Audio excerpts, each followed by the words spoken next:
ఓం సమర్థ సద్గురు సాయినాథాయ నమః. శ్రీ సాయిలీలామృతం అధ్యాయము 18. ఆ ఉత్సవానికి ముందే భక్తులంతా మసీదు ముంగిట చేరి తాళాలు చిడతలు మొదలైన వాద్యాలతో భజన చేసేవారు.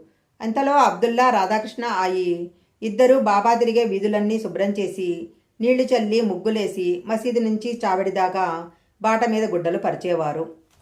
వెనకవైపు రథము, కుడివైపున తులసికోట, ఎదుట సాయి, మధ్యలో భక్త బృందము ఉండేవారు. కొందరు మసీదు గేటు వద్ద దివిటీలు సిద్ధం చేస్తుంటే కొందరు పల్లకీని అలంకరించేవారు. కొందరు దండాలు ధరించి సద్గురు సాయినాథ మహారాజ్కి జై అని కేకలు వేస్తూ ఉండేవారు. మసీదంతా దీపాలతోనూ తోరణాలతోనూ కలకళ్లాడుతూ ఉండేది. దాని ఎదుట ముంగిట్లో చక్కగా అలంకరించిన శ్యామకర్ణ నిలబడేది. అప్పుడు తాచా వచ్చి బాబాను సిద్ధంగా ఉండమని చెప్పేవాడు. తరువాత అతడు సమయానికి వచ్చి చంకలో చెయ్యి వేసి సాయిని లేవదీశాక అప్పుడు సాయి నెమ్మదిగా నిలబడి తమ చంకలో సట్క, చేతిలో చిలుముగొట్టము, పొగాకు తీసుకొని భుజానికి ఒక పాతగుడ్డ వేసుకునేవారు. ఆయన అడుగు వేసి సమయానికి తాచా ఒక బంగారు జరీ సాలువ ఆయన భుజాలపై కప్పేవాడు. అప్పుడు ఆయన అడుగు ముందుకు వేసి కుడికాలుతో దునిలో కట్టెలు సర్ది కుడి చేతితో అక్కడున్న దీపము ఆర్పి బయలుదేరేవారు. వెంటనే భక్తులు ఎంతో ఉత్సాహంగా మేళతాళాలు మ్రోగించేవారు. వివిధ కాంతులు చిమ్మే టపాసులు పేలుస్తూ మేళతాళాలతో అందరూ ముందుకు సాగేవారు. కొందరు ఆవేశంతో నృత్యం చేసేవారు. కొందరు జెండాలు ధ్వజాలు మోసేవారు. సాయి మసీదు మెట్ల మీదికి రాగానే వందిమాగదులు ఎలుగెత్తి జై కొట్టేవారు. భక్తులు చామరాలతో వీస్తూ బాబాను ముందుకు నడిపించేవారు. తాచా ఒక చేత్తో లాంతరు, మరొక చేత్తో బాబా ఎడమ చెయ్యి పట్టుకునేవాడు. కుడి చెయ్యి మహల్సాపతి పట్టుకొని తరువాత విడిచి సాయి దుస్తుల అంచులు పట్టుకొని నడిచేవాడు. జోగ్ ఆయనకు ఛత్రం పట్టేవాడు. ఆయన ముందు శ్యామకర్ణ, వెనక భక్తులు, సేవకులు, వాద్యగాళ్లు నడిచేవారు. నామ సంకీర్తనము, వాద్యాలు, జయకారాలు మిన్నుముడుతుంటే ఊరేగింపు నెమ్మదిగా మసీదు మలుపు చేరేది.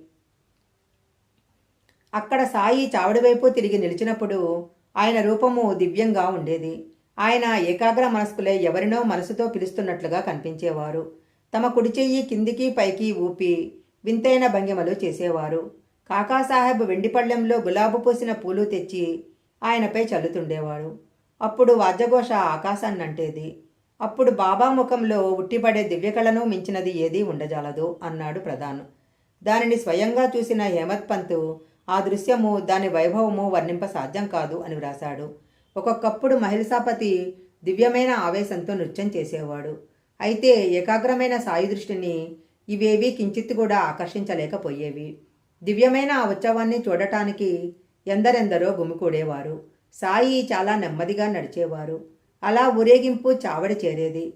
ఆ రోజులు గడిచిపోయాయి. ఇప్పుడు కానీ ఇక ముందు కానీ ఇలాంటి ఉత్సవము ఎవరూ చూడలేరు. అయినా దానిని స్మరించి మనం కొంతవరకు తృప్తి పొందవచ్చు అంటాడు హేమత్ పంతు. అంతకుముందే చావిడి కప్పుని తెల్లగుడ్డతో అలంకరించేవారు. చుట్టూ రంగురంగుల దీపాలు, అద్దాలు అమర్చేవారు. ముందుగా తాచా వెళ్లి బాబాకు ఆసనము, ఆనుకోవడానికి చెక్క అమర్చి సాయిని కూర్చోబెట్టి అందమైన కోటు తొడిగేవాడు. భక్తులు చక్కని కుచ్చు కిరీటము, పొలమాలలు, ఆభరణాలతో ఆయనను అలంకరించి వారు నుదుట కస్తూరి చందనాలతో నిలువుగీతలు గీసి చుక్కపెట్టి బాబాను తనివిదీరా చూసి ఆనందించేవారు.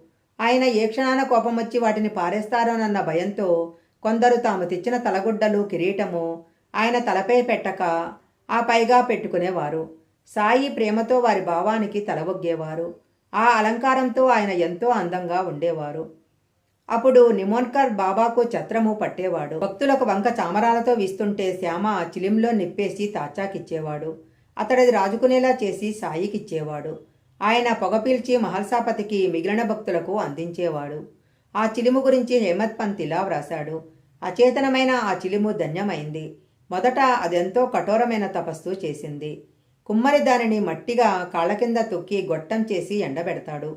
తరువాత నిప్పుల్లో కాలుస్తాడు. అప్పుడే దానికి సాయి స్పర్శ, పెదవుల స్పర్శ లభించేది.